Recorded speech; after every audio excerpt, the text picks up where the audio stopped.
Cher ami du trapèze, coucou, j'espère que vous allez bien, j'espère que ces cours en extérieur vous font du bien, que vous avez pu un petit peu retrouver le chemin des copains et de la cour de récré sportive et que ça vous plaît. Voilà, je ne sais pas si vous voyez derrière moi, on a la nouvelle cage qui a été mise en place, c'est assez stylé, elle marche, elle fonctionne bien, on l'a testé donc c'est vraiment cool. Enfin bref, moi aujourd'hui je suis là pour vous présenter ce WOD du jour en ce samedi 6 juin, pardon. On va avoir un petit travail de skill sur le pistol, ok? Et ensuite on a un workout avec 3 AMRAP qui sont dégressifs. AMRAP 8 minutes, 4 minutes, 2 minutes, coupé de 2 minutes de récup. Mais je vous explique ça juste après. Pour le travail de skill, on est sur donc un skills pistol. Pistol, un mouvement qui est relativement complexe, d'accord, pas forcément évident, qui engage beaucoup de mobilité et de force unilatérale, d'accord. Voici les différentes options pour pouvoir performer. Le travail est le suivant. Vous allez devoir, pendant 8 minutes, EMOM 8 minutes, un départ toutes les minutes, réaliser 20 secondes de iso pistol, c'est-à-dire que la position basse du pistol, quand je suis en bas en flexion, restez dans cette position, engagé musculairement, pendant 20 secondes. Vous faites ça sur une jambe, la minute s'écoule, vous recommencez minute numéro 2 sur l'autre jambe, ce qui vous fait 4 efforts de 20 secondes sur chaque jambe, bien sûr en alternant. Voici les options.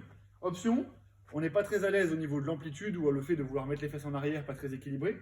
On peut utiliser un poids ici, qu'on va venir mettre devant soi pour créer un contrepoids, justement, et avoir une meilleure assise et pas avoir peur de tomber en arrière. Ok?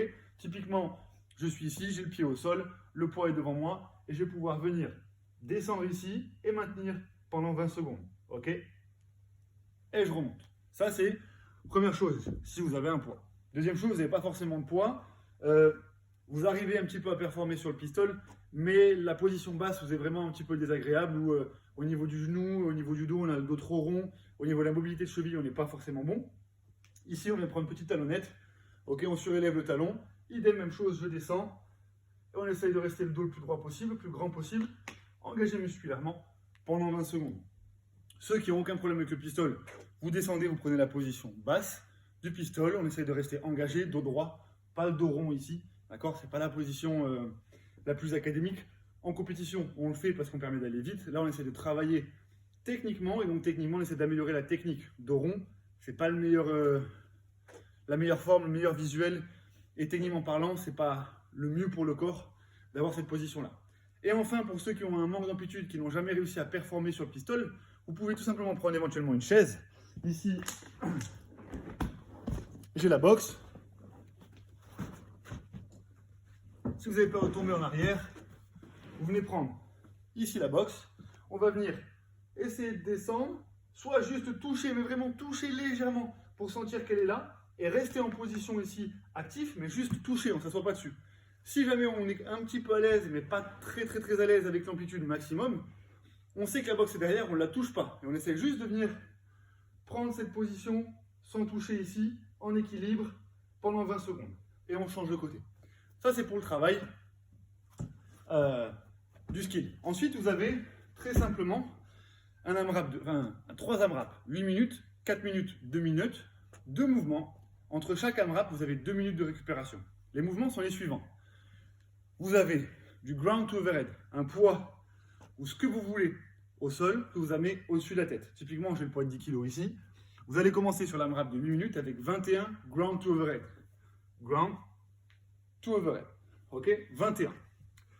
Une fois que vous avez fait ça, vous allez avoir 200 mètres de run à effectuer. Si vous n'avez pas la place de faire 200 mètres, vous pouvez faire 4 fois aller-retour sur une portion de 25 mètres. Donc 25 aller, 25 retour, 50, x 4, 200 mètres. Ok? Et ça, le plus grand nombre de fois possible pendant 8 minutes. 2 minutes de récup. On part pour un AMRAP de 4 minutes. Vous allez non plus avoir 21, mais 14 ground to overhead. Du sol, on finit l'extension bras tendus, hanches, genoux et chevilles complètement tendues au-dessus de la tête. Et 100 mètres de run, et non 200 mètres. Soit 2 fois 25 mètres aller-retour, si vous n'avez pas 100 mètres pour pouvoir courir. 2 minutes de récup, et vous avez finalement AMRAP 2 minutes, 7 ground to overhead, et 50 mètres à parcourir en courant. Donc 25 mètres seulement une fois. La période de 2 minutes et de 4 minutes, vous avez vu que plus ça rétrécit, plus ça réduit en temps, plus vous allez devoir y mettre de l'intensité. C'est-à-dire que 2 minutes, si vous êtes sur la même intensité que 8, ça n'a pas du tout le même effet. Vous allez faire 2 tours en 2 minutes et basta. 2 minutes AMRAP, c'est vraiment un pur sprint Débranchez le cerveau, on ne cherche pas à comprendre, il faut aller et faire un maximum de tours. Ok? Plus je diminue le temps, plus j'augmente l'intensité. Ça, c'est pour le vote du jour. Amusez-vous bien les copains et à bientôt. Ciao, ciao!